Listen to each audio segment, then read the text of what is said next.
up this morning, turned on the news, nothing but static and a whole lot of blues.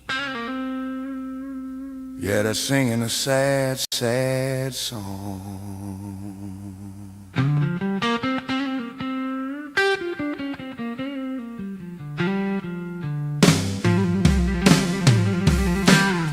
Well, I remember Nancy back about 15 years, telling all the people to forget their fears. She said you gotta pass the bill to see what's inside. A big old promise, nowhere left to hide. The grand old party, they didn't vote yes. They saw the numbers, knew it was a mess. They called it a pipe dream, a house of cards. Now the whole thing's falling apart in our yards. They got the Democrats' meltdown blues, pointing their fingers, spreading the bad news. Subsidies are gone, the well ran dry. Now they're looking for a villain and a place to cry. They blame it on Trump, say Republicans are cruel for not fixing the game they knew they couldn't rule. Yeah, it's the Democrats' meltdown blues, and the bills come due. They built a system where others paid the bill, told them it was free care up on the hill. But the money's all gone, the piggy bank is broke. That unworkable scheme was more than just a joke. Now folks are hurting, missing proper care, stuck in the middle of a political nightmare. Families in tears, insurance disappeared, just the exact same outcome that the GOP feared.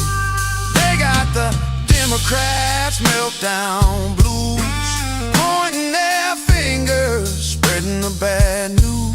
The subsidies are gone, the well ran dry.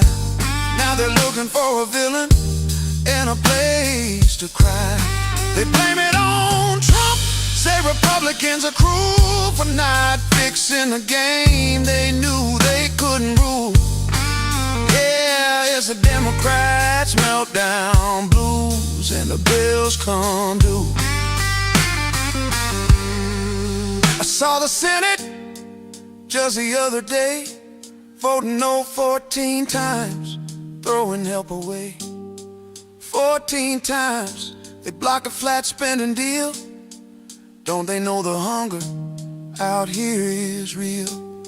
Families on food stamps, staring at the floor, while the politicians argue, asking more, more, more. They won't stop the bleeding, they just like to fight, turning off the cameras, turning out the light. Was it just a pipe dream, or was it a scam? Didn't they read the papers? Didn't they understand? You can't build a castle on a foundation of sand. This is what you get when you don't read the plan. You sign your name blindly for the good of the man. Now the free ride is over, and it's all hit the fan.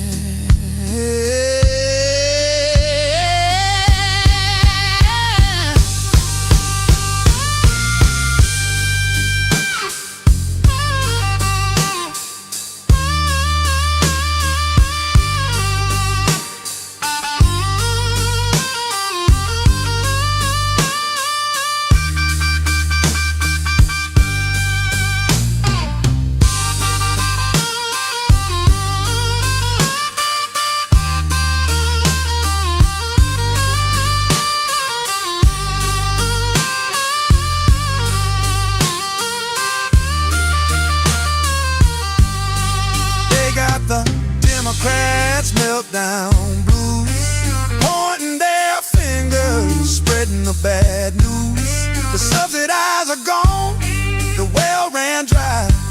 Now they're looking for a villain and a place to cry. They blame it on Trump, say Republicans are cruel for not fixing the game they knew they couldn't rule. Yeah, it's the Democrats' meltdown blues, and the bills come due.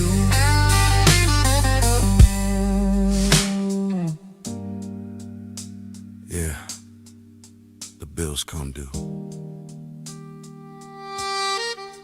Families in tears, no more money. That's what you get when you don't read the bill. Just singing the blues.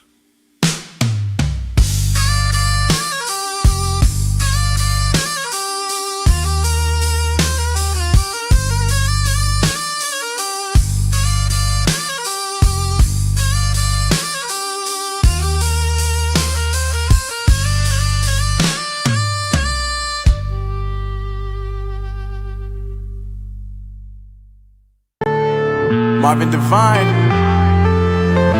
I'm saying bye to all the lies and all the times you cried, saying that I wasn't right, yet I was right by your side. You manipulator, playing games, your friends commentators, and I don't know what you say about our private conversations, but it's got them hating. Thanks to all the rumors you be claiming. It's cool, I'm done with you, so they can throw you a celebration. You gon' hate it when you see me with somebody living better. I'm trying to tell you that me just doing me gon' have you jealous.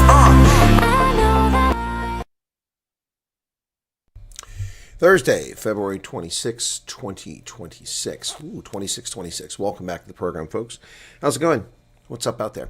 Well, it's news time. Time for your daily dose, your daily injection, daily protection, your jab against misinformation, disinformation, propaganda, lies, distortions, Verreyers, Lügners und Betrügners. Against all of that. Here's where you get it right here, folks. Nothing but the objective news. Not unbiased, never claim to be unbiased. Anyone who claims they're unbiased is a fairy tale teller. We all have personal bias. The question is, do we allow them to intrude into our objective analysis? Butterfly Refugee, welcome to you. You like that video? Yes. Oh, geez, Veroshka, I haven't even heard about that person recently. You like the hoodie? Yeah, this one's one of my favorites. I like it because I can put right here in the pocket, can put my wallet or my ID, you know, I like to carry it around, so it's up here, so it's easy to protect. And Patriot says, my daily dose of abuse. I'm getting abused? Okay. All right. Well, welcome to everybody who's tuned in for the program. 250 people here at the moment. I hope you like that. The Democrat Blues. Democrat Meltdown Blues. That's a blues song we put together a few months ago when they were blocking the budget back in October, so September time frame. So haven't played that in a while. But today we've got news. Hang on a second here. That's not what I was looking for, but I do need that. Let me just put that. I got a story here that I found earlier that now I need to put back in my news thread. There we go. So put that over here. There we go. And there's one other thing I wanted there. That's not it. So I didn't go to the press conference today because I wasn't able to go because I'm not in South Africa. I was invited, but to Jordan Hill Lewis's press conference, but I don't know the status. Well, thank you, Mr. Blingnot, 40 Rand, super chat. Thank you. That's why we're here. Nothing but the truth. Yep. Gosh bless it. Suddenly I'm itching. I don't know what happened here. I put this hoodie on. The shirt's suddenly rubbing me wrong underneath. Anyway. Yeah. So that's not what I want. There we go. Now we're back to where we need to be. Finding stuff. Anyway. Yes, a little confused by a couple of things here. Not the least of which is why I'm itching all of a sudden. Is there like voodoo going on? Is somebody jabbing you with a doll somewhere? Is there an EFF guy going? Is John Steenhuisen sitting around with a doll of me right now going, poking me? Anything's possible in this world, folks. Anything's possible in this world. World Economic Forum chief has stepped down for being another pervert tied to the Epstein probe. Borge Brende's exit comes after the Davos organizer conducted a review of his past connections and with the convicted sex offender. Borge Brende, president of the chief executive of the World Economic Forum, said he would step down from his role after the organization conducted a review of his past connections. In a statement today, he said he'd chosen to resign after careful consideration. I believe now is the right moment for the forum to continue its important work destroying the world without my distractions. He didn't say that. The World Economic Forum, organization behind the high-profile destruction of the global order, initiated inquiry earlier this month following the release of millions of documents related to Epstein. In a separate statement, co-chairs of the Geneva-based forum, Andre Hoffman and Larry Fink, said the independent review into his ties with Epstein had concluded. Well, thank you, Trix Mostart, for the Super Chat, and Monster Max. Birthday cake for Yassine. Okay, well, sure. I'll do an interruption news for that. Not a problem. So it's Yassine's birthday. Thank you, Amore, for becoming a member. All right, birthday cake. There you go. Happy birthday. Okay. Epstein is definitely haunting from the grave. Epstein is a guy whose legacy will carry on forever, despite the fact he's a disgusting reprobate. Isn't that fascinating? One of the most vile human beings on the planet, and he will forever be known because of all these perverts tied to him. Yep. All these perverts tied to him. By the way, the actions of Media 24 or Network 24, whoever's responsible for the shameful conduct that occurred that harmed the Stoltz family, I contacted them. I got an auto reply saying that's not the right department, and they told me where to go to. So I went to it. I wrote to the director and the ombudsman 3 days ago and issued a complaint asking them to resolve it. They have not answered my email. Understand now forthwith, Network 24, Media 24, whoever's responsible for this egregious action, you will now face a complaint from the press ombudsman. And short of that, you may be facing civil litigation for your actions which have harmed the Stoltz family. You're on notice. You're on notice. And to the press council, the ombudsman, if you don't take this complaint seriously, then you better be, your reason for existing is going to come into question. This is a media outlet that took a photograph of a loving family and put it under a headline saying family living in cockroach-infested home in Buffalo, New York. When number one, that headline wasn't even the story. That's lifted from the Free Press story by Madeline Rowley in an article that didn't even focus on that. It just mentioned that in passing. They made clickbait by putting that there and then putting a photo of a family who doesn't even live in Buffalo, New York. And as a consequence, their family and friends back in South Africa have come under intense pressure for this reprehensible conduct by this media house. You're not getting away with this bullshit anymore. You people are going to start paying prices for your behavior. I'm tired of this.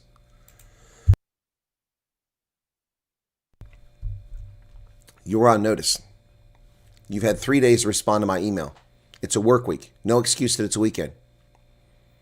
I wrote directly to the people responsible. I know you don't get anywhere near the number of emails I get every day. You need to respond to my email and tell me how you're going to resolve the situation. I shall be contacting the press ombudsman.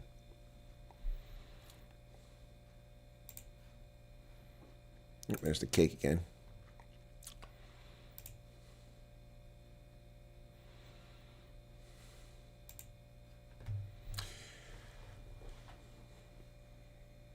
Brande, a leading political figure in Norway and the country's former foreign minister. Well, so now we got a former prime minister and foreign minister, part of Epstein's entourage, which expressed her sincere appreciation for his significant contribution to the World Economic Forum.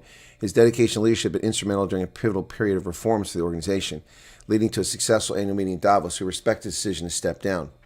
Really? Do you respect his association with Jeffrey Epstein as well? Just disassociate yourself from the guy. What a crock. Well, as I mentioned earlier, it was anticipated. I have not had a chance to check Twitter to see what happened. Let me go there very quickly to see if we've got the announcement. Does anybody know? I haven't seen anything. There was a press conference. Jordan Hill Lewis. Let's see what he has on his site.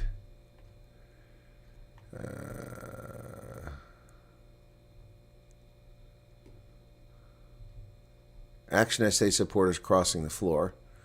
Okay. I don't see anything here. So what did his press conference say? Or is it 10 a.m. Friday? Oh, maybe it's tomorrow. It's tomorrow. Something big is coming. Okay, let's see what he says here.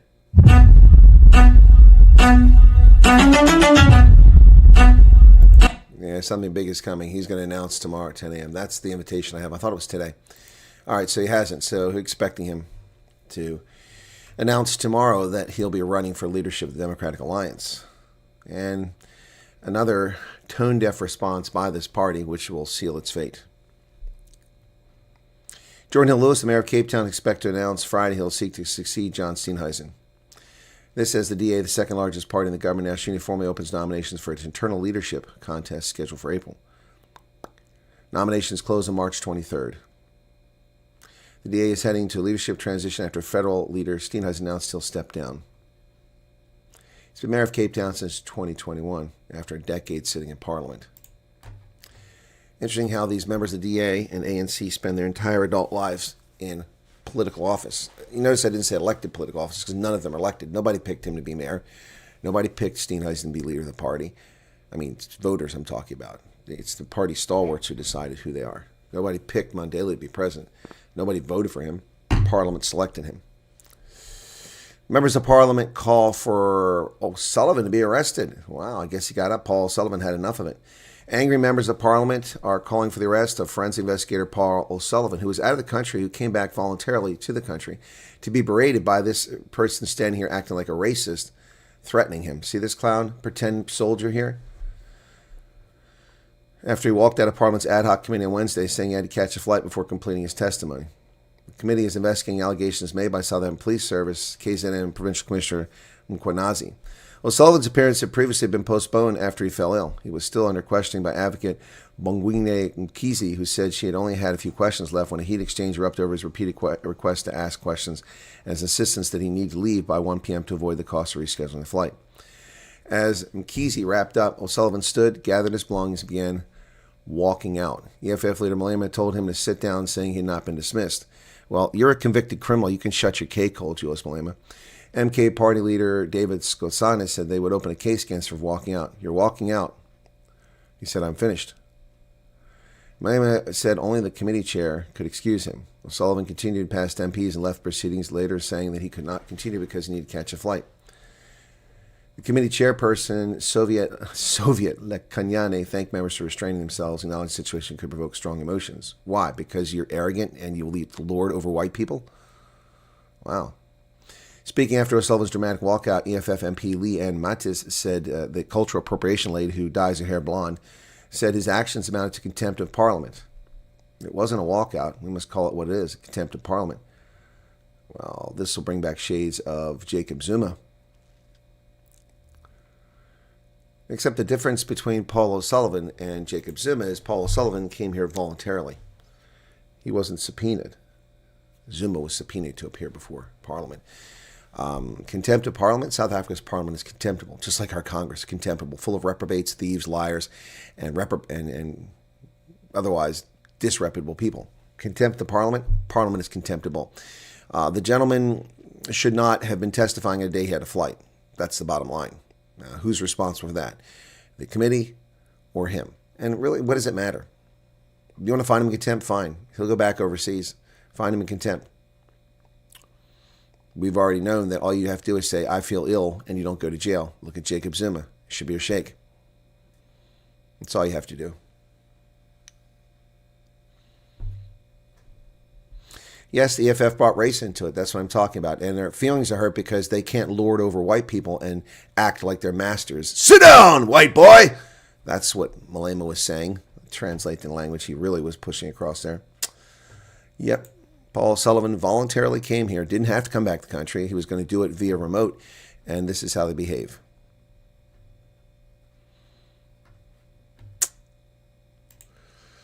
$500,000 followers, 1 million. South Africa's revenue service is trying to figure out whom they can steal money from.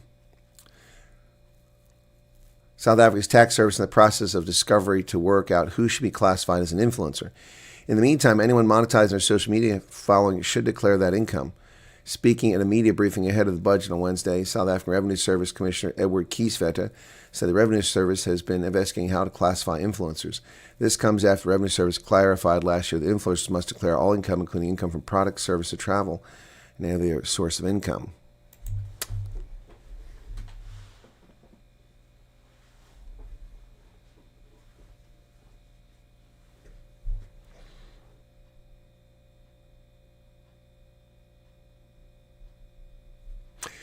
I assume you're talking about people under your jurisdiction. I pay my taxes on the little bit of income that I receive. so you can shove it. Don't need South Africans, tax authorities sticking their nose in people's business. What should be the cutoff for those who qualify as an influencer? Is it 500,000 followers? Is it 1 million followers? We're busy learning that. Learning that. That's right. Here comes Bob. Bottom line is that income for social media influencer work is taxed the same way income is taxed normally. Exactly. So why does it even matter? Why do you need a definition of who an influencer is? All income from social media should be taxed equally.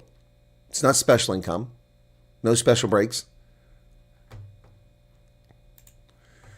Well, Charles, I pay taxes on my pension too, and a shitload of them. Yep. Not to Pennsylvania, thankfully, but only to the federal government. The federal government takes money from my retirement. A lot of it. A lot of it. Well, South Africa suddenly has money for everything under the sun, except they don't. These are all lies. They won't fall through on it. But South Africa invests $410 million in vital HIV/AIDS research funding. Where's this at? Why have you been letting us do it for 25, 35 years? The South African government has taken bold steps to address a critical funding gap in medical research following the withdrawal of financial support from the United States. In a pivotal move revealed in the National Treasury's budget review, the government has allocated $410 million over the medium term, transferring this sum from health to the South African Medical Research Council, part of a broader co-funding arrangement with global donors aimed at ensuring continuation of key health programs. Overall, spending on healthcare is projected to rise by approximately 4.2%, even though the budget isn't rising. 44% of the health budget we allocate to primary health care delivered through district health services. Unless you're white.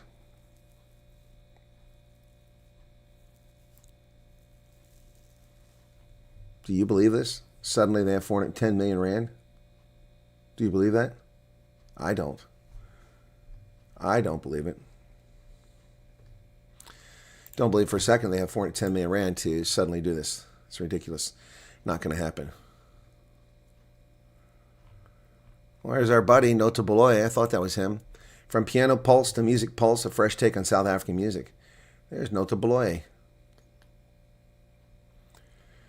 An exciting shift for the South African music podcast landscape. The popular show previously known as Piano Pulse's official rebrand is Music Pulse. I don't know what Nota Boloy's got to do with it, but he's involved. Mac G. Unfamiliar with that. The Independent Electoral Commission has been allocated $1.116 billion. That's a trillion rand. No, can't be right. 1 billion. 1 billion rand for the municipal elections. It's a lot of money. It's a direct charge against the National Revenue Fund once it's appropriated. So $1 billion rand to run the elections. And we know the outcome. It's not going to be good for the ANC or the DA.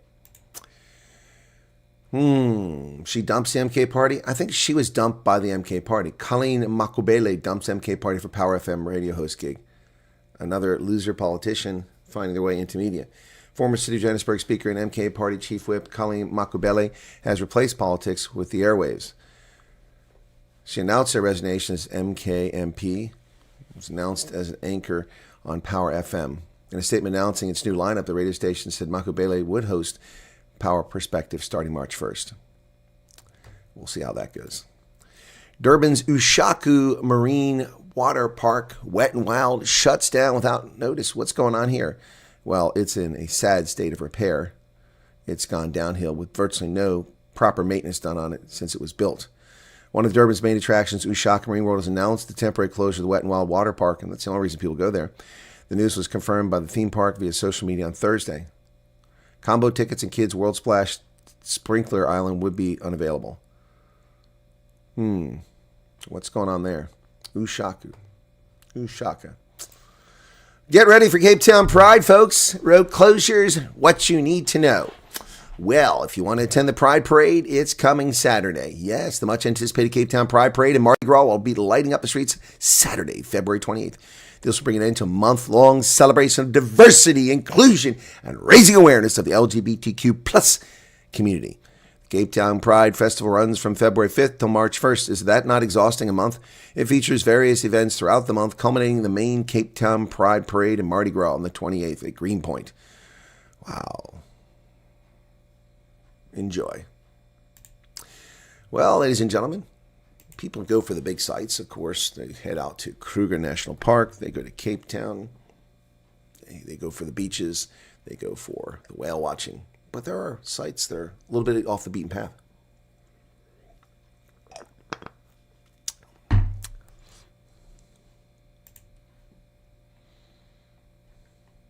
Hermanus. I wouldn't really call Hermanus off the beaten path. That's a major tourist destination.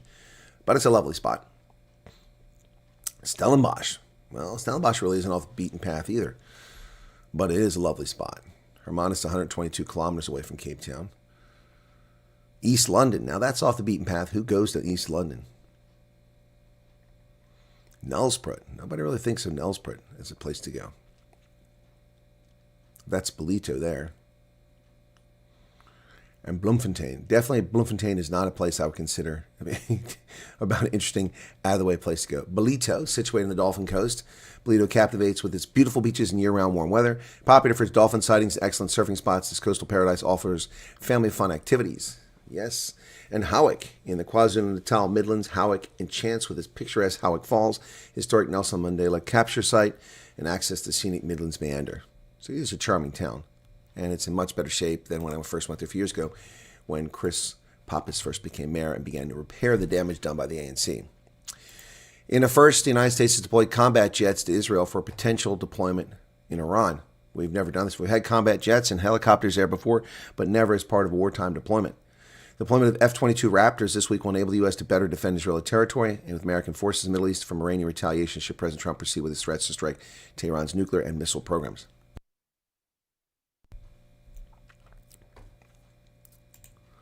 China has now removed another 9 senior commanders as the purge of the military continues. Now is the time to defeat the Chinese military, somebody's probably thinking, because they're leaderless. Chinese regime expelled 9 senior military leaders from party-controlled legislature, adding to signs that turbulence continues within the upper echelon of the country's armed forces. Li Qiaming, former commander of the ground forces, stripped of his membership in the party Congress and the country's rubber-stamped legislature. Among 5 commanders holding full general ranks who were removed from the nation's top legislature today. State media said 1 lieutenant general and 3 major generals were also ousted. No reason was given for the dismissal. Something crazy going on in the armed forces. Something crazy going down. Yep. Well, Britain has a special election today. Yes. Couldn't have come at a worse time for Sir Keir. A parliamentary by-election in Gorton and Denton outside Manchester will test support for Britain's Prime Minister at a moment of intense political pressure. Vote Labour. No, don't. For decades, communities of Gorton and Denton, southeast of Manchester, have been Labour Party strongholds filled with a mixture of working-class voters, students, university graduates, and home to a large ethnic minority population. In other words, non-English. They are the kind of places that help Starmer become Prime Minister. So it will be especially striking if his party comes third in a special election here today. A defeat would add to the political crisis already rocked Starmer's government. Polls in the district show Labour essentially tied with Reform and the Green Party. Wow. Candidates for all 3 parties are claiming an edge as they clash in what has become an increasingly nasty period of electioneering. This week, the Green Party leader called Labour irrelevant. The Green candidates trying to manipulate voters by circulating campaign materials written in Urdu that urge Muslims to punish Labour for Gaza. Why are people publishing election materials in England in Urdu? Publish that shit in Pakistan. Not in England.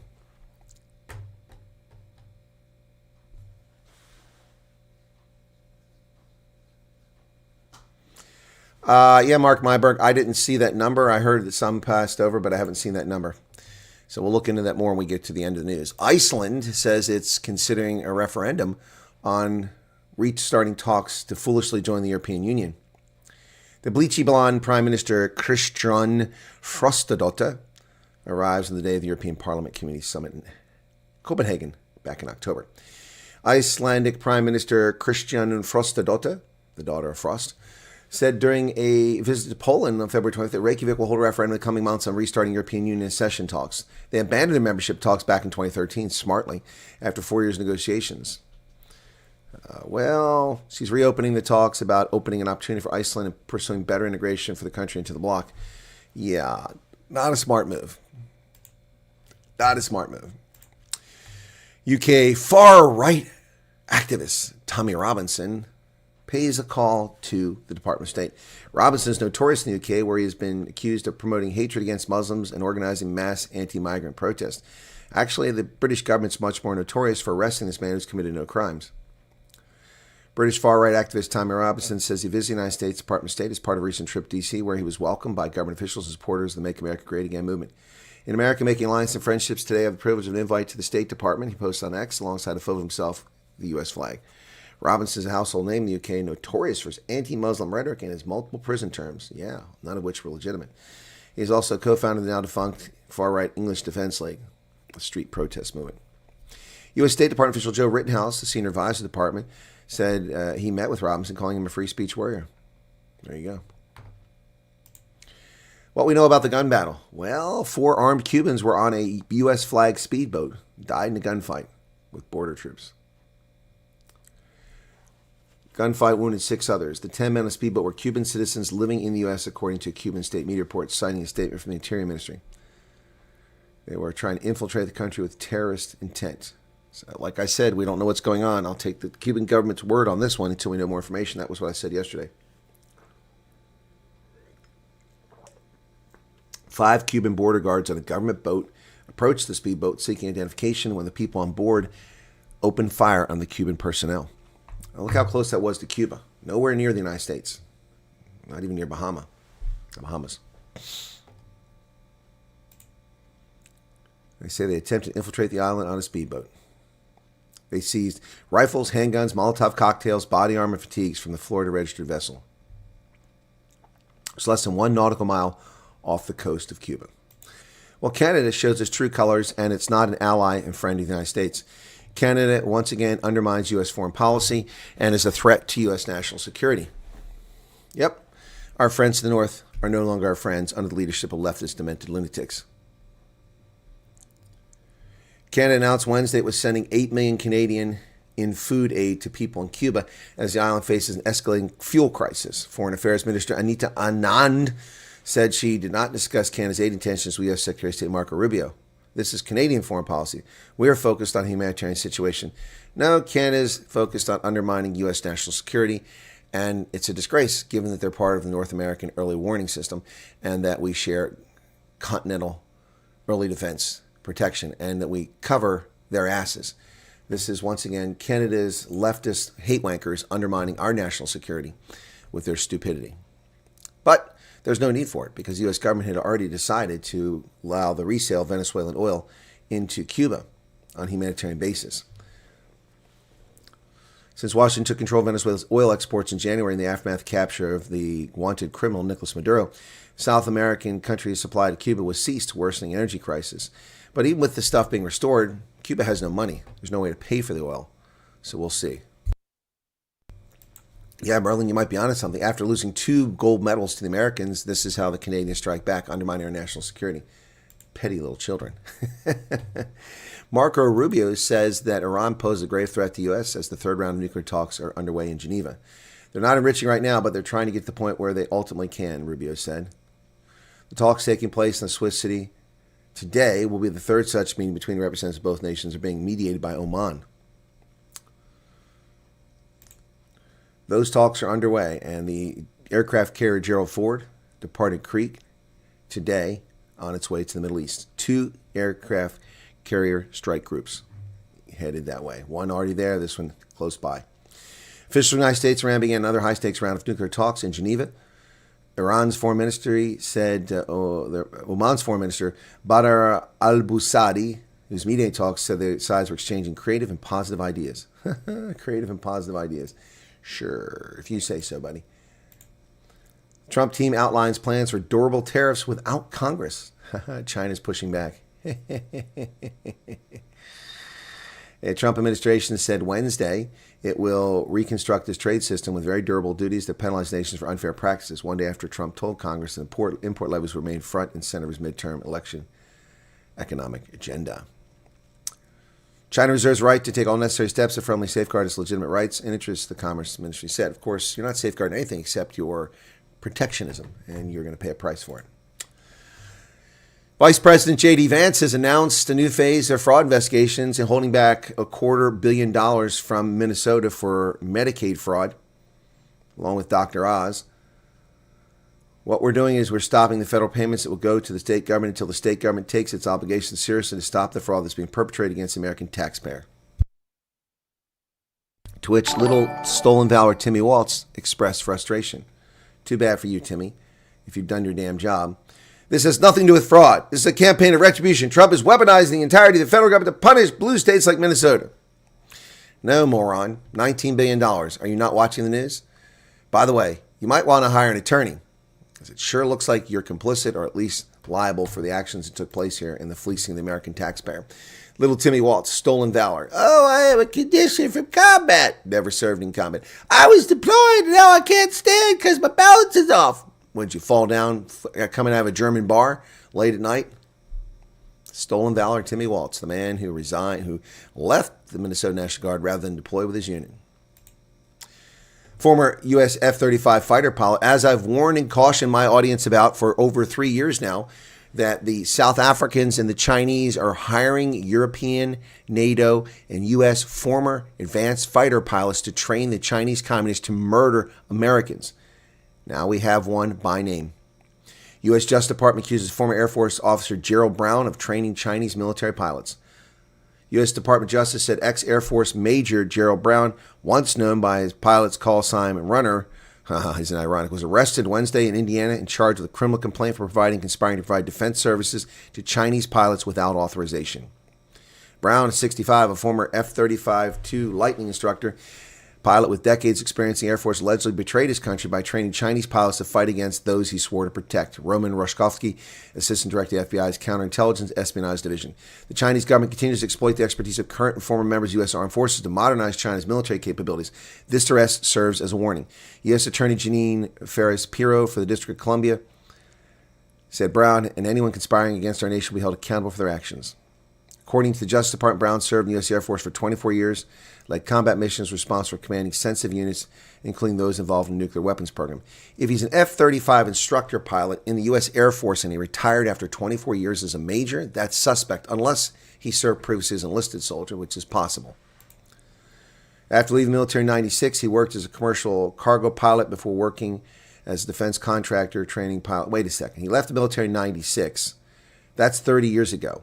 He's 65, 35. Yeah, that would have worked. He's alleged to travel to China in December 2023, begin his work training Chinese pilots, remaining in the country until returning to the U.S. in early February 2026.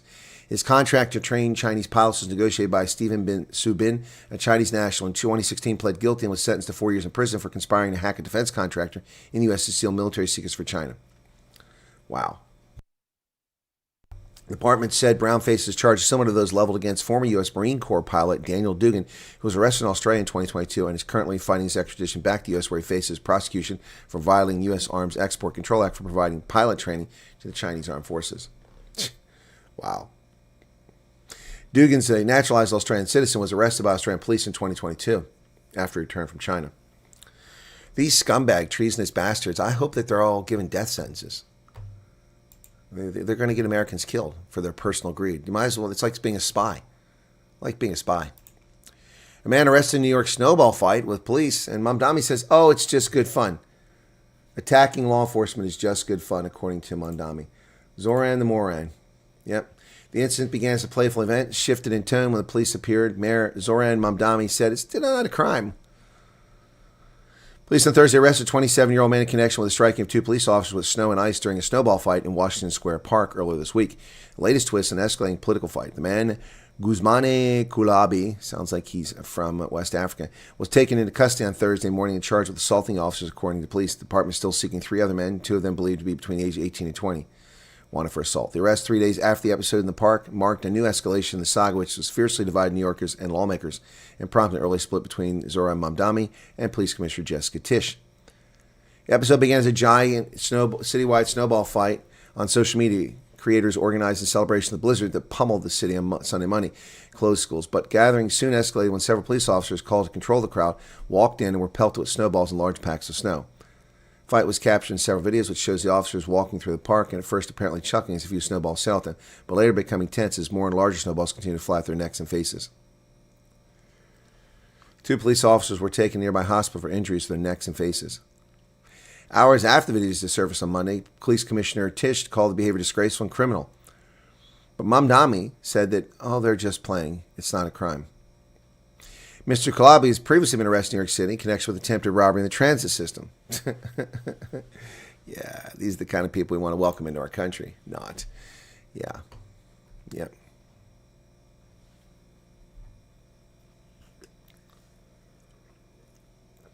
So Paolo wants to know why POTUS has not taken action on Iran. Paolo, I'm not going to be a smartass, but I'm going to ask you this question. Have you ever coordinated a theater-level operational mission to target nuclear facilities, to send in Delta and SEAL teams to extract political leaders, to put in special forces to protect your own citizens simultaneously in 65 to 80 different locations in a remote location around the world, trying to reduce casualties? This stuff isn't as simple as just go shoot somebody. They'll go when the time is right. When the time is right. By the way, do you all think that the operation to take Maduro all happened on a whim? No. The planning for that began in the summer of last year. The summer of last year. The Washington Post lost $100 million last year. Well, Helen Zille once said it, famously in a book titled, Go Woke, Go Broke. $100 million in losses for this propaganda outlet. Yep. The company recently cut staff by 30% as it's trying to refocus its coverage. Washington Post lost more than $100 million, according to people familiar with the matter. Financial troubles contributed to the company's decision to cut 30% of the staff this month. It lost $100 million in 2024 and $77 million in 2023. The paper, famously known for its coverage of the Watergate scandal, the Pentagon Papers, struggled to find a sustainable business model in the face of waning web traffic. Well, it's because their coverage is atrocious. That's why. The number of news stories published by the Post has fallen by 42% since 2020. That's another reason why you're not writing stories. Newsroom costs are 16% higher in 2025 compared to 2020. Yep. There you go, folks. There you go. There you go. The Department of Homeland Security arrested 261 of the Obama criminally allowed to stay in the country dreamers last year. Almost all have criminal records. Homeland Security arrested 261 people who were here under the Obama-era DACA deportation amnesty program and deported 86 of them. The data sent to Democrats and the Senate Judiciary Committee covered the period from January to November 19th. DHS said the vast majority of those arrested, 241 of the 261, had criminal histories. The Democrats decried the arrests as deeply troubling. These arrests disrupt families, harm communities, and inflict unnecessary social, emotional, and economic costs and a waste of taxpayer dollars. Of course, they do disrupt families, harm communities, inflict unnecessary emotional cost on society by letting these people stay here. In a letter to senators, Secretary Noem said privacy interests limited what she could say about the cases. At its peak, this law, or this illegal program created by Barack Obama, the Deferred Action for Childhood Arrivals, created in 2012 under the criminal regime of Barack Obama as a workaround to avoid immigration law, categorically granted a stay of deportation to illegal immigrants who arrived in the U.S. before age 16 who worked toward an education and kept a relatively clean criminal record. At its peak, it protected 800,000 criminal alien invaders who dubbed themselves Dreamers, which is bullshit. They're invaders, after a piece of legislation in Congress which has never become law that would grant them pathway to citizenship. The program has been frozen for years following decisions by the first Trump administration and a series of court challenges. The freeze also whittled down the number of migrants protected to 515,000 illegal aliens. DACA lets them stay in the country illegally and gives them work permits, even though they're criminals. Lets them hold jobs and lay down roots, which means they'll never leave the country when their criminals invaded our country. Yep. Obama garbage we're still living with. The $130 billion race for companies to get back their tariff money. But wait a second. We were told by all the macroeconomic experts, all the economists, that the tariffs would be devastating. It would drive inflation. America's economy would collapse because of Donald Trump's tariffs. The consumer will pay all these tariffs. Wait a second. How are companies asking for rebates on tariffs when we supposedly paid the tariff? I'm confused. 1,800 companies are filing lawsuits seeking refunds from the government. How can you get a refund for something you never paid? We were told by you and the apparel industry and the geniuses at all the banks and on Wall Street and the politicians, the Democratic side of the aisle, that we, the consumer, were the ones paying for it, and that inflation would be out of control. America's economy would collapse. We have Smoot-Hawley all over again. Global trading will stop. But the funny thing is, American imports have rebounded. American exports have soared, and consumers have not paid the price for tariffs. So that explains how 1,800 companies are now demanding refunds because they ate the cost. Yeah, but they all lied to us. Who told you the truth? Who told you the truth? Who told you the truth from the very beginning about how these tariffs will play out? Exactly how they play out a year ago when this topic came up. Who was it? In the face of all these experts, and I got these little hate wankers right now. How are you? You don't know anything about economics. I taught macroeconomics at university, at postgraduate level. Don't tell me I don't know what I'm talking about. I was right all along. All along. And I need no more evidence than right here. To date, 1,800 companies have filed lawsuits seeking refunds, according to the Wall Street Journal. More joining the rolls every day, including Costco, Goodyear, Barnes & Noble. More companies have joined them in days since the court's decision, including FedEx. We're talking about asbestos level of lawsuits. Through December 10th, at least 301,000 importers were subject to tariffs that were ultimately struck down. Yep, but the court offered no remedy. These people will never get this money back. Yep. Harlan Stone, his family owns vinyl flooring business, filed a refund case with the trade court on December 22nd, despite thinking that such a move might not ultimately be necessary. Not everyone is willing to take the step of going to court. Kimberly Daniels, a D.C.-based customs broker at Mercantile Logistics, said 20 of her clients are looking to get refunds of $2,207 million each in the tariffs case. Of those, only the largest publicly traded firm was able to file a case. Yes. But as I told you, I proved to you, when I ordered things from World Rugby hit me with a 65% tariff when the tariff to the UK was just 10%. These companies fleece consumers. They absolutely stole my money, and I won't do business with World Rugby shop ever again because of that, unless they refund my tariff money. The FBI raided Los Angeles schools, chief's home and office. Investigation into a $6 million contract the district had with a tech startup whose staff had ties to the superintendent, Alberto Carvalho.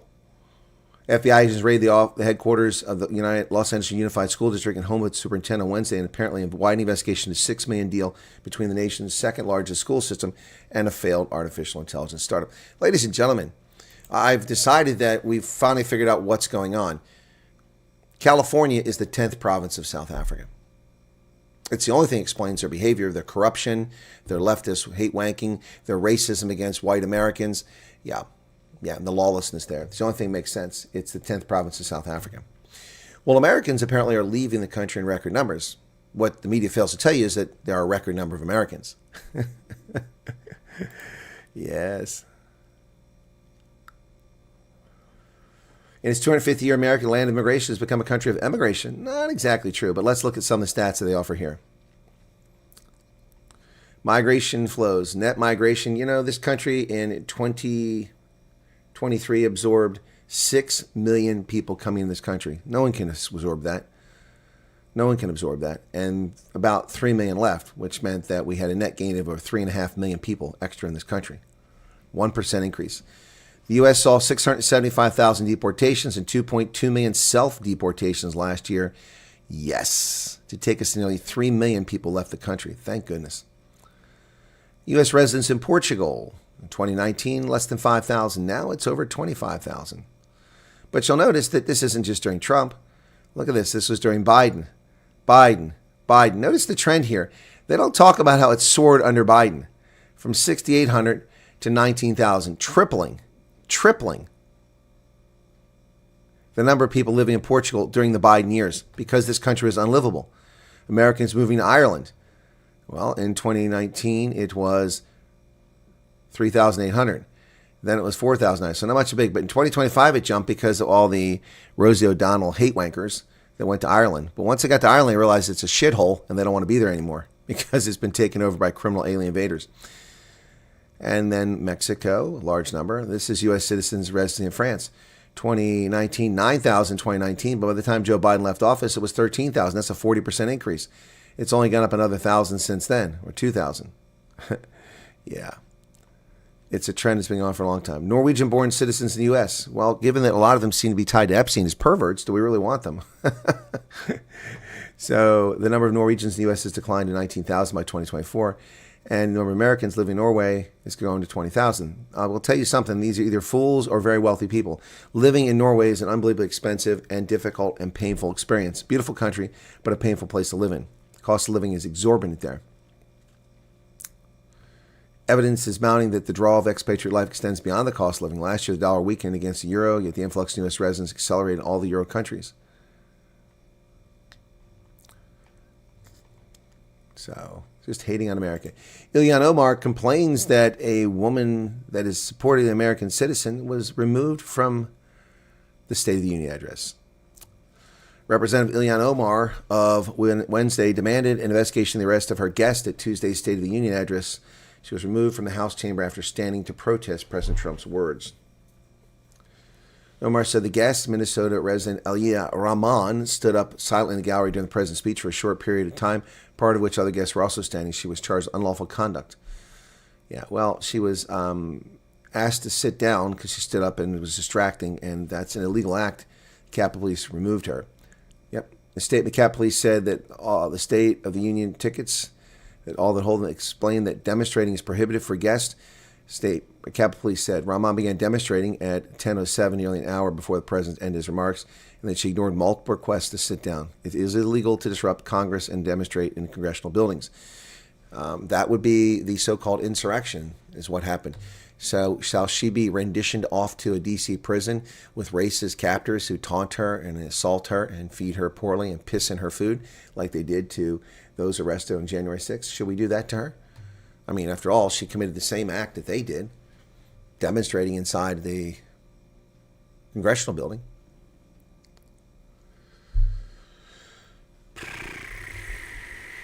Rumor is that Israel is also involved with us to help with the nuclear program as well. What nuclear program, Paulo?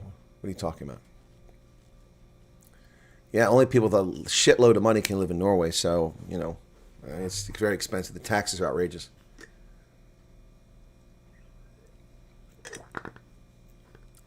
James, what are you talking about? The Trump card, Jan card. What are you talking about?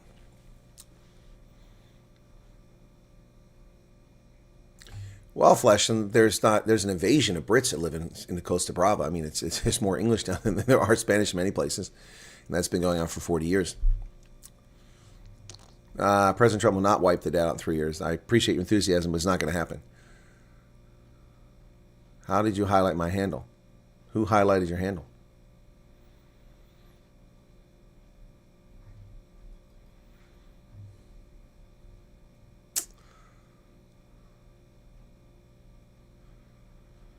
I get the pressure on Iran, but I don't get who gets to decide who's allowed in it. What's this? You guys do all kinds of things. Why are we talking about Ukraine? That wasn't a topic here. I haven't even talked about Ukraine.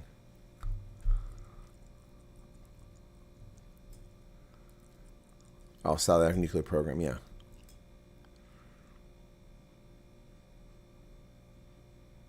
A slot on financial management. What do you mean? Discuss financial management? I don't know if I have enough to talk about every week. J.D. Vance just sent me a text message. Not personally, it's his campaign crap.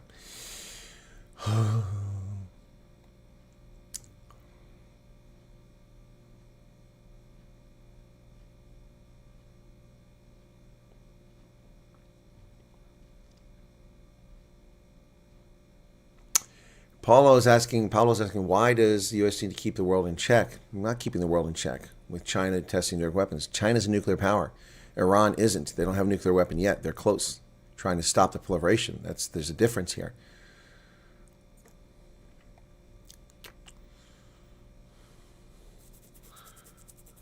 No, Trix, nobody cares about Ukraine war.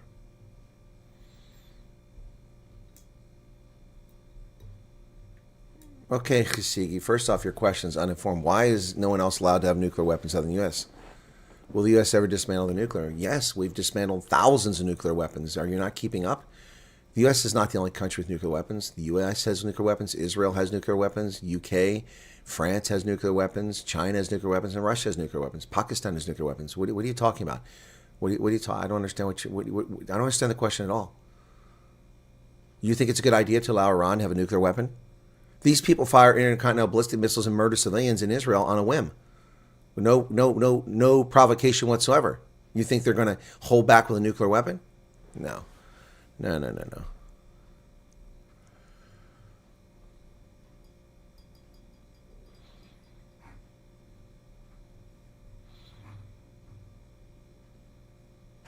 Yeah, I saw that thing about the people crossing the aisle. So in fact, that is. So who did this here? This is posted by. So Jordan Hill Lewis reposted this. So this is purportedly people joining the DA. So let's just see. Okay, hang on a second here. This is what Mark was asking about earlier. So I saw this, but I haven't. Alan Windy. Why would you do this?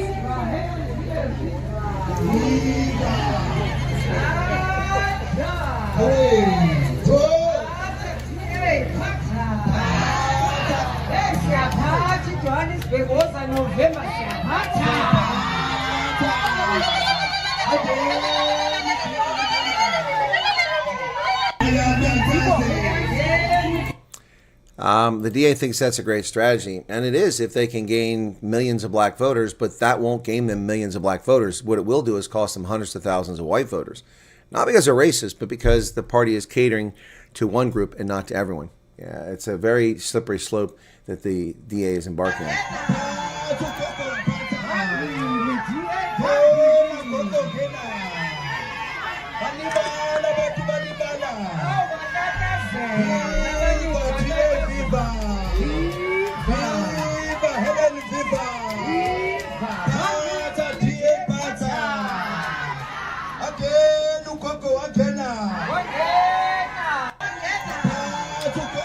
Bunch of communist rhetoric. Viva Helen Zilla! Viva! Bunch of communist bullshit there. Yep. Yeah, they're all starving, aren't they? All Action SA people.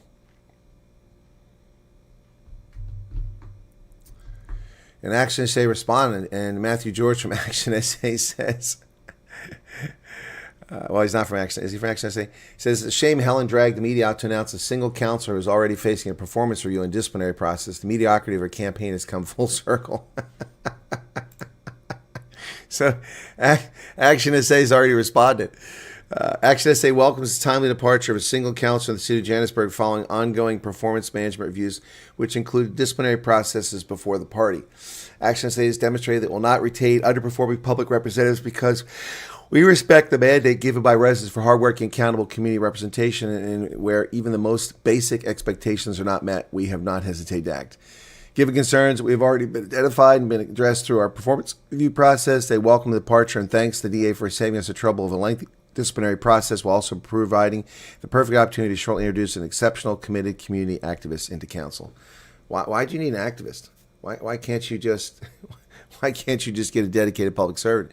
Why do you need an activist? Oh my goodness.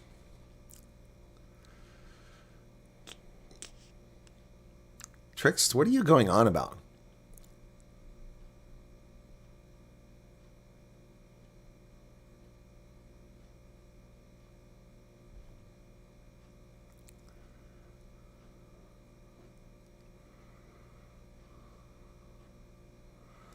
Johnny should have a review. Yeah, I agree. 70 Rand. Thank you, Sean, Bobby Sean. What is with Pat's Pat and Trix Mostart having their personal conversation here in the chat about Russia? What do you guys want? What do you want?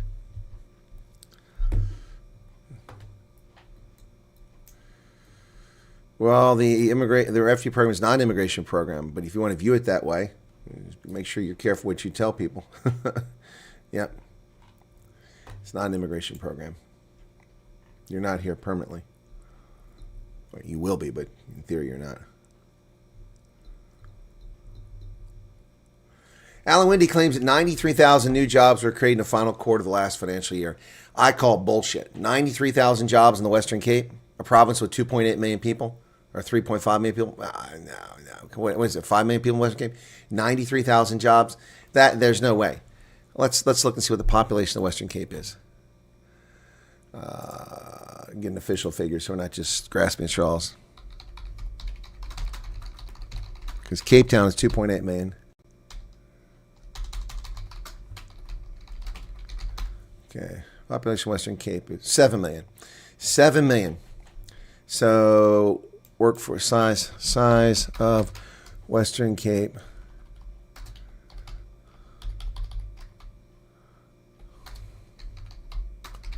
Workforce.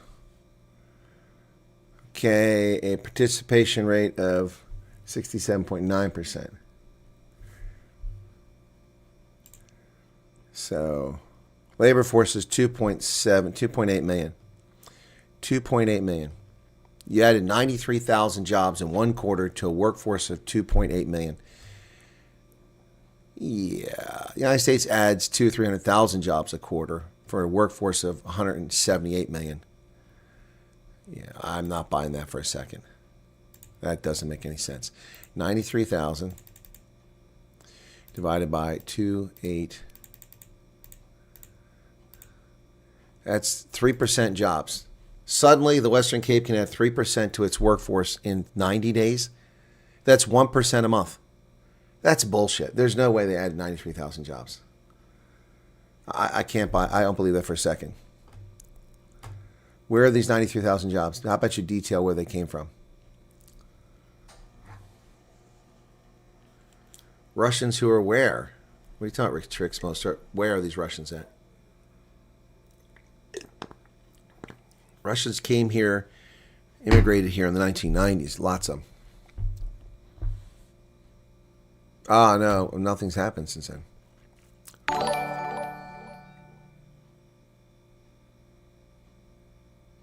Oh, thank you, Charles.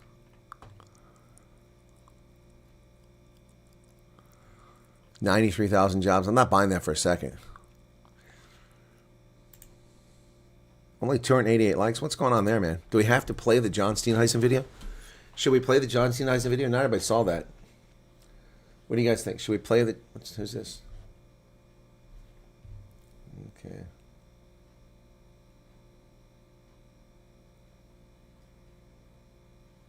What is this?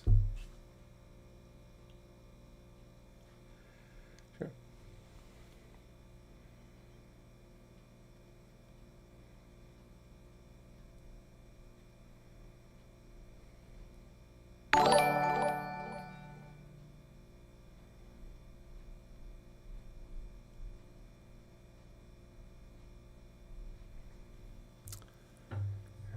Just Another Girl, thank you. And West House, thank you for the 30th. Please tell Alan under illegal Uber Eats motorcycle drivers are not adding jobs.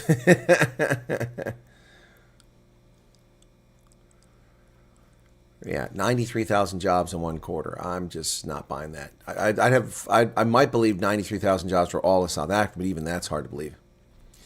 Expats, Penn, where are you going, man? Yeah, 1.67 growth for GDP ain't gonna happen. Yeah. Vilma, thank you for your long-term membership. Right, shall we watch the John Steenhuisen video? Nobody's saying anything. Let me find the John Steenhuisen video. Here it is. Very much. All right, you guys ready for this? This is John Steenhuisen in Parliament. Anton says no. Platt says no. Let me let that play out for a moment or two longer. We got 3 yeses and 2 no. 3 no's and 3 yeses. Wow. Wow. Wow. It's pretty entertaining. It's pretty. Why don't you not want to listen to it? It's not just him. Oh, all the no's. Mr. Blobby. Look at all the no's. Guys, it's entertainment. He doesn't dance. I dance. Come on, it's not just him. The moment the EFF counselor speaks is golden.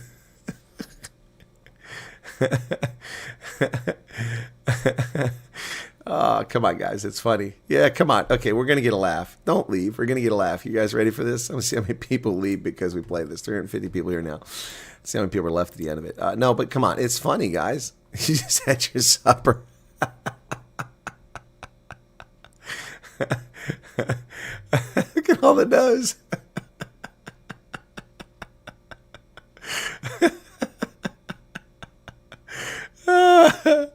Oh my goodness. You people are killing me, man. These people are crazy. To quote Donald Trump.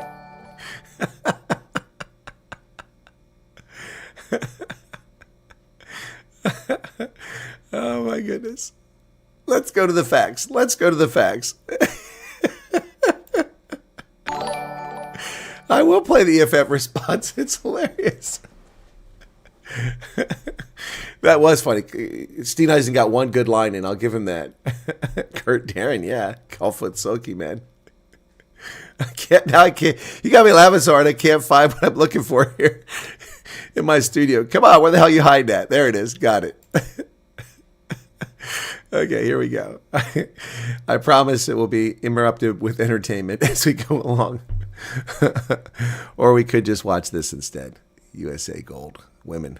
The reason the Canadians are supplying Cuba with food because they're angry because the Americans beat them twice for gold medals.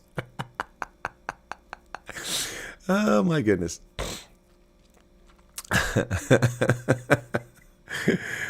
Okay, let's cover up that. Okay, here we go. Here we go. Thank you very much, Deputy Speaker. Let me say, as the Honourable Trollope says, he rises on behalf of livestock owners. If he's what's representing you, you're in a lot more trouble than you actually thought. Let's look at... Okay, so Minister Uber Eats says that you're in a lot more trouble than you thought if Athol Trollope is one representing your interests as a livestock guy. Went talk about the pot calling the kettle black. The pot calling the kettle black. the facts. Let's look at the facts. Let's look at the facts. John Steenhuisen became Minister of Agriculture in the summer of 2024. Nearly 2 years ago, John Steenhuisen repeatedly ignored demands and pleas from the cattle industry for help with foot and mouth disease. John Steenhuisen ran off to deal with the Iranians, ran to China, ran to Vietnam, went to the White House and sat there and allowed lies to be spewed, and allowed himself to be introduced as the white Minister of Agriculture with no comment. John Steenhuisen ignored foot and mouth disease for nigh on 18 months. Now he's the savior saving it. The man doesn't know anything. It's the most he's moved since Vietnam. The single largest procurement of animal vaccines in the history of the country arrived in the country last week. They follow on 2 million vaccines from last year. Bullshit. 2 million vaccines from last year. What 2 million vaccines? What 2 million vaccines? Somebody show me where those vaccines are last year. Certainly didn't go to cattle farmers. 2 million vaccines last year. This guy's just making stuff up as he goes. They follow on what is arriving on Saturday, Honourable Trollope, 1.5 million vaccines from Turkey, which will beat the record of the largest number of single vaccines. Imported. Why isn't Undersport making vaccinations? Now, that is not Steenhuisen's fault. He didn't destroy Undersport. The ANC did that. But he has been the Minister of Agriculture for 18 months. Why has he not gotten himself? Oh, yeah, there you go. I should put that up. We should put that up. I didn't realize that, Let me see if that's here. No, it's underneath, so I can't. Or is it underneath or above it? Let me see. That's underneath, so I can't show it. Yep. What have you done in this House for the last 20 years that you've sat here? You've done nothing about foot and mouth disease. So, ladies and gentlemen, Athol Trollope has been in Parliament a total of 5 years over the course of 2 terms with the DA and with Action SA now. 5 years. And only been in there for 2 years recently, 2 or 3 years. John Steenhuisen entered Parliament on the 19th of July, 2011, and still sits there in Parliament drawing a salary 15 years later. And he's been minister for 2 years. So Rion Heyman's a third. It just shows you he's not a very bright individual. The man he's not a 60-watt light bulb. He's more like a 10-watt light bulb. One of the dimmest bulbs in the room. How he ever got to be the leader of a major opposition party is beyond my comprehension. He's bragging in vaccines and he's importing because he didn't develop the capacity internally. Yep. You've done nothing about it. And let's look, I will not take advice from you. By the way this works in Parliament is you don't address the person, you don't look at them and ask questions, you address the speaker.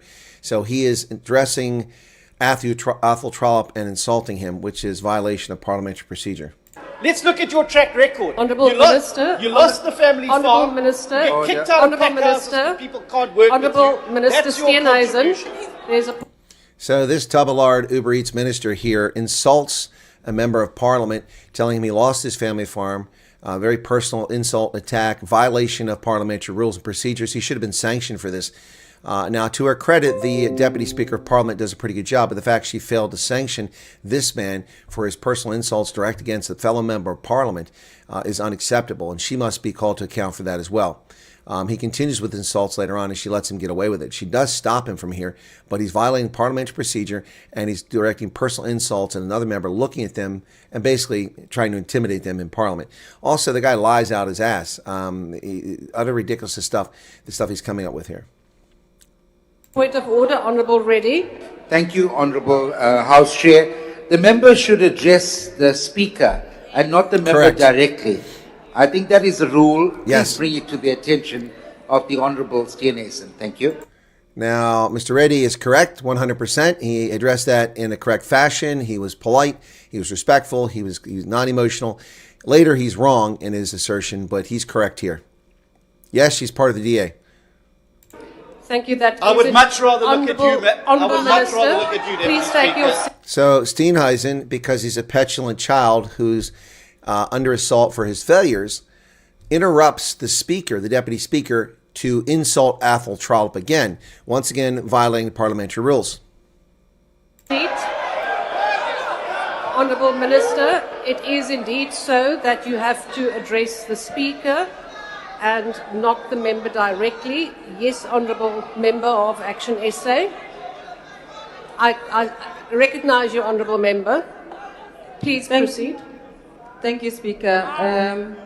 It's very indicative. If the Honourable Member is very sure and confident of what he's saying, he shouldn't be emotional. He must just answer the question. That's it. Honourable Member, that is not a That's not a point of order. That's just Action SA piling on. So she's wrong there.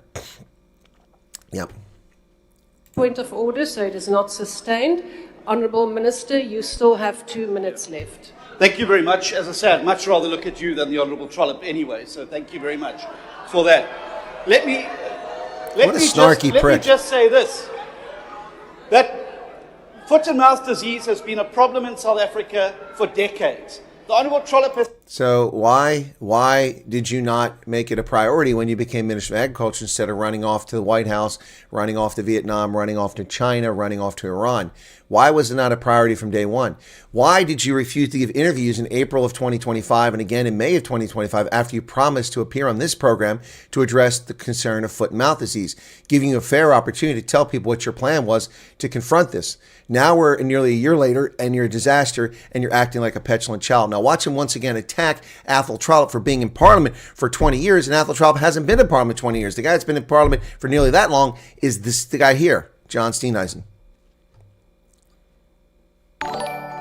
sat in this Parliament for almost those decades and done Nope. nothing about it. Liar. Now because Liar. he wants to make a name for himself, Liar. he's now suddenly an expert in foot and mouth Liar. disease.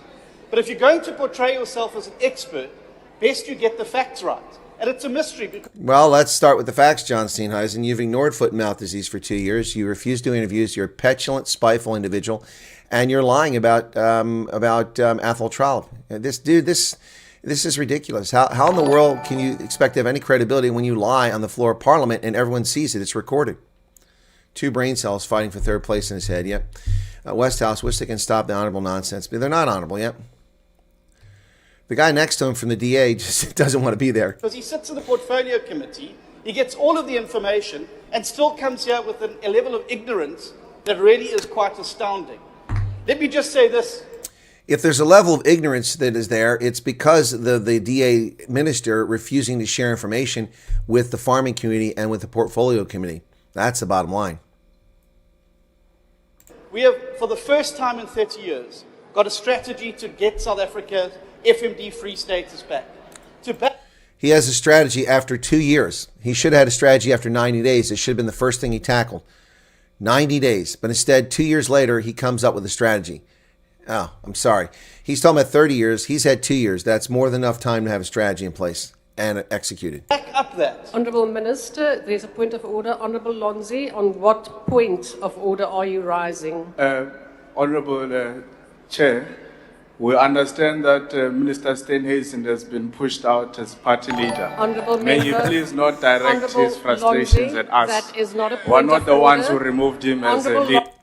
Okay, that's just juvenile and childish. That's just juvenile and childish. But Steenhuisen is bringing this on himself, man. of the Lonzi, DA.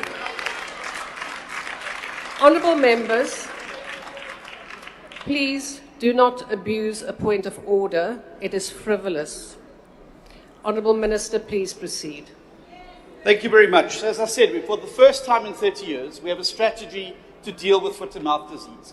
It means that we've got to vaccinate over 28 million vaccines into the country to vaccinate the national herd. This government and this ministry are determinedly working to get those vaccines. He talks about delays. The Biogenesis Bago vaccine came in a week earlier than promised. The Onderstepoort vaccine came in a month earlier. A week earlier, 4 years later, a month earlier, 2 years after he becomes minister, a month earlier than anticipated. Than had been promised. So the only delay here is a delay between the information coming out and actually being processed by the Honourable Trollip. But clearly, he's only interested in playing politics. Honourable in this particular matter. Steenhuisen, there's a point by Honourable Reddy. What? So this is the point where this guy can't read the room. I mean, how does he continue? He just opens his mouth and slides his foot right into it. Look at that look on Athol Trollop's face. Athol Trollop knows he's got him. Well, he just embarrassed himself, unbelievably so. Now, this is a point that Reedy's going to make here, that he used all his time, but he's wrong, so she corrects him. She's doing a pretty good job, but he needs to be admonished for his behavior in Parliament. What is your point of order, Honourable Reddy? Honourable House Chair, the time for ministers to reply, is it not 2 minutes? Because the minister has exceeded the 2 minutes. Reddy, please look at the rules. It's 3 minutes, and the minister has 46 seconds left. So the MK minister, member of Parliament tried to say his time was up, and she's on top of this. But after this is over, she needs to sanction Steenhuisen for his behavior. You can look at the screen in front of you. Honourable Minister, please proceed. So despite the stone throwing and criticism, which is all the Honourable Trollip can offer, we've not seen a single counter proposal tabled at committee. We've not seen a single original idea come to the committee. All he does is sits all day and throws Honourable stones. Steenhuisen, what is your point of order, Honourable Member? Okay, this is where it gets good. This is where it gets good. If you've hung around, it's worth it now. Here we go. Here we go. The EFF. I can't stand the EFF, but this is priceless. This is priceless. Thank you very much, House Chair. Honourable House Chair, the members addressing us in an intimidating, threatening manner. The House does not need to degenerate Honourable just Member. because he's no longer the leader. Honourable Member, that is for me to decide whether it's threatening or not. That's fine, It ma'am. is Thank not you. threatening. Honourable Ntlangwini, what is your point of order? Thank you, House Deputy Speaker. Deputy Speaker, we do realize that it's off-peak time now at Uber Eats, but we don't have the whole day. Honourable Ntlangwini, Please, you the are Minister out of answer it's order. done. It's off-peak Honourable now. Ntlangwini, We you are do out of understand order. that. It's up speed time at Uber Eats. Oh my God.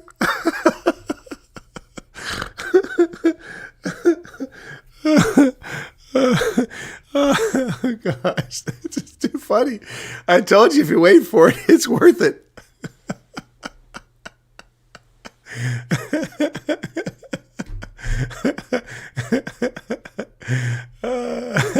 Oh my goodness. I have now cautioned you members, you are frivolous and spurious. She's right. You are abusing points of order. She's right. Honourable Minister, please conclude. I'm very happy to be called Uber Eats because unlike those members, I know a little bit about delivery. They couldn't deliver if they tried. Okay, I gotta give Steenhuisen his due. That was a good line. That's a good comeback. Look at his little DA, his little minion there smiling. Unlike He can deliver because Uber Eats delivers. That was a good line by Steenhuisen. I got to give him that. The reality is we have a strategy. The strategy is rolling out and it's working. The caravan continues. The dogs will bark along the way. Listen to all the noise in the background. Listen to all the noise in the background. No respect for this guy whatsoever. And of course, that's their job that they have to do. But this strategy is going to make sure that for the first time ever, South African farmers will have the benefit. Honourable Steenhuisen, there is a... So I don't like how points of order can interrupt the speaker's time. That's not acceptable. It should be afterwards and have a chance to respond to it. But yeah, he showed how stupid and uneducated he is. Yeah. Now, the guy can't read the room. Really bad. And you see how many people, most people aren't even there. And you see the people in the background, they're all on their phones. Point of order. Honourable Trollop. Thank you, Deputy Speaker. You've just made a ruling that members are being flippant and spurious. The honourable member on the floor is the only person being flippant and spurious here this afternoon. That is a matter of opinion. Honourable Trollop, Honourable Minister, please proceed. You have 7 Pathetic. seconds left. Pathetic. That's the most pathetic Members. intervention that I've seen in this House today. Wow, what a child. This is like he's in kindergarten, the way he behaves. Members. And this is a man who's been here for almost 2 Honourable decades. members. And that's the A man that's been here for almost 2 decades. That would be you, John Steenhuisen. You are the man that's been in Parliament for almost 2 decades. I have to make a video on this. You are the man that's been in Parliament for almost 2 decades, not Athol Trollop. best he can offer up. I rest. Thank you. The Deputy Minister of Home Affairs. And that's it, folks. That's the video. It's disgrace. It's embarrassing. I'm embarrassed for South Africans. But this goes on all the time. People don't know this. They don't pay attention to it. It's really embarrassing if you're a South African. It's beyond the pale. That was something else. Something else. Anyway, yeah, that's. I mean, this guy he can't read the room. He cannot read the room. Thank you all for sticking around with me. I appreciate that. Yeah, he doesn't have respect for anybody. The way that my first interaction with him, he was unbelievably disrespectful. First off, he's junior to me. He's younger than me. Second, I've accomplished more in 5 minutes than this clown has accomplished his entire life. And his behavior, because of his false inference, he falsely understood something that happened. It was actually, I gave a self-deprecating dig on myself, and this guy personally attacked me. It's whatever. And for years, I didn't say anything about that. I didn't make a big deal about it. But his behavior has become so reprehensible. It wasn't just me. Is the video over? Yeah. He is a disgrace. What a clown. What an absolute clown. Yep. Self-centered, arrogant, vindictive prick. Yep. James wants to go to heaven. Yeah, that's the best part. You're right, Neff, is he thinks he won that debate. He doesn't. He doesn't even see that nobody respects him in that chamber.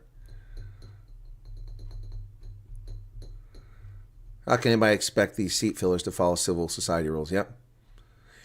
Yes, Athol Trollop does have an unfortunate surname. Aren't they supposed professional? No, it's like the Prime Minister's minutes. It's a joke.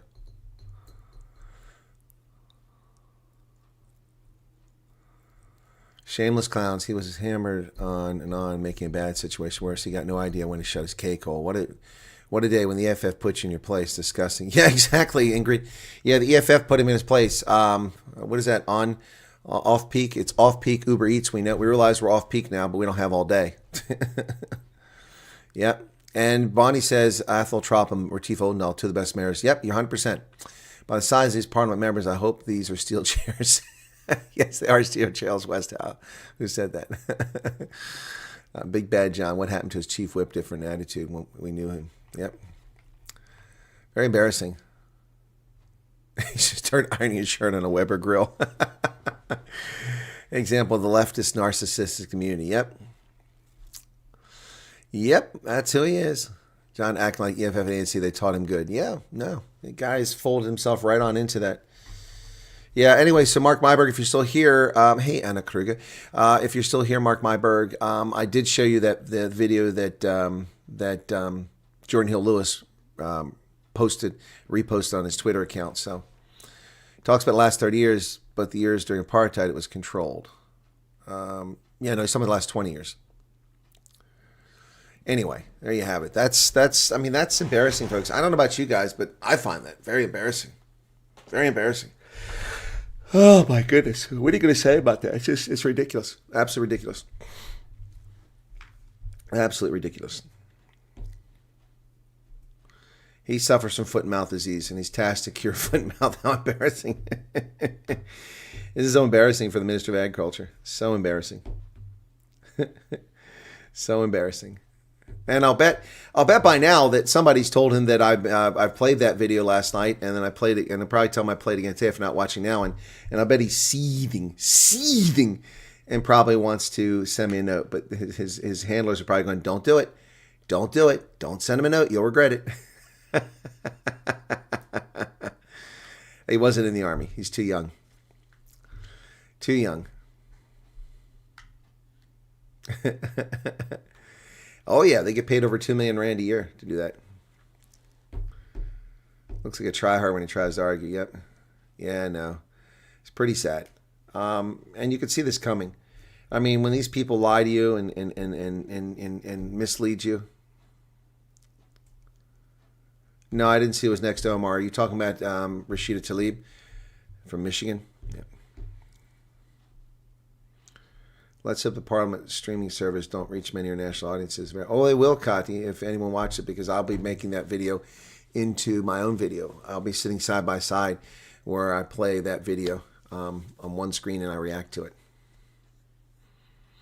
No, you can get angry, Mayor Cat, and you can win an argument when you're angry, but this isn't even a winning argument. I mean, oh, pathetic. He's been here 20 years. Dude, it's not even remotely true. 5 years is not 20 years. You've been there 15 years. You're much closer to that time.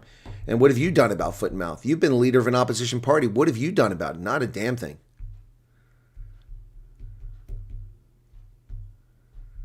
Yeah. Johnny has mad cow disease. Yep. No, it was pretty embarrassing, folks. What's going on here? My phone's burning up over here.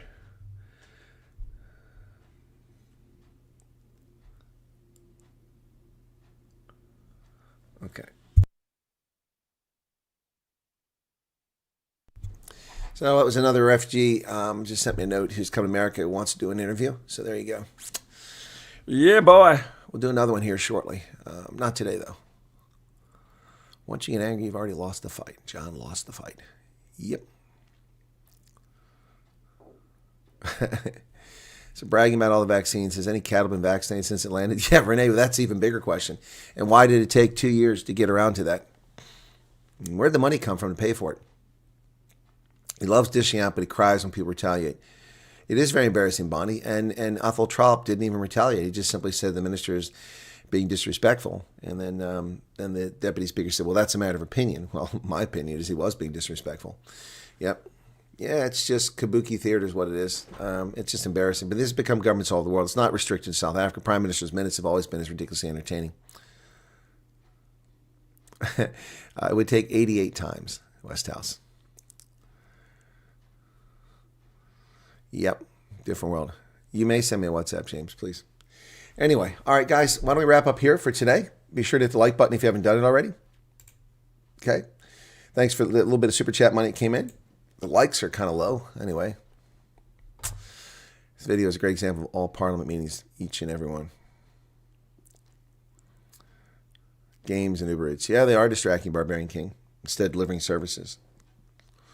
Wow. A Moo song begging vaccines. That's a good idea. There you go. Yeah.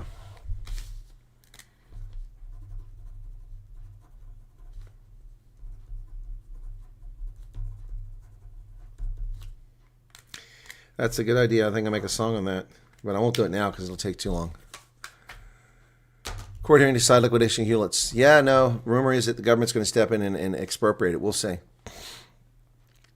Well, there were laboratories that manufactured G9, but they were sold off. The ANC sold that capability off because they're corrupt.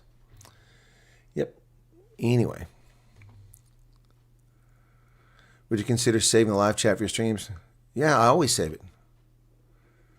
Yaku, it's saved every time by default. Are you not getting the live chat on the replay? You should be getting it.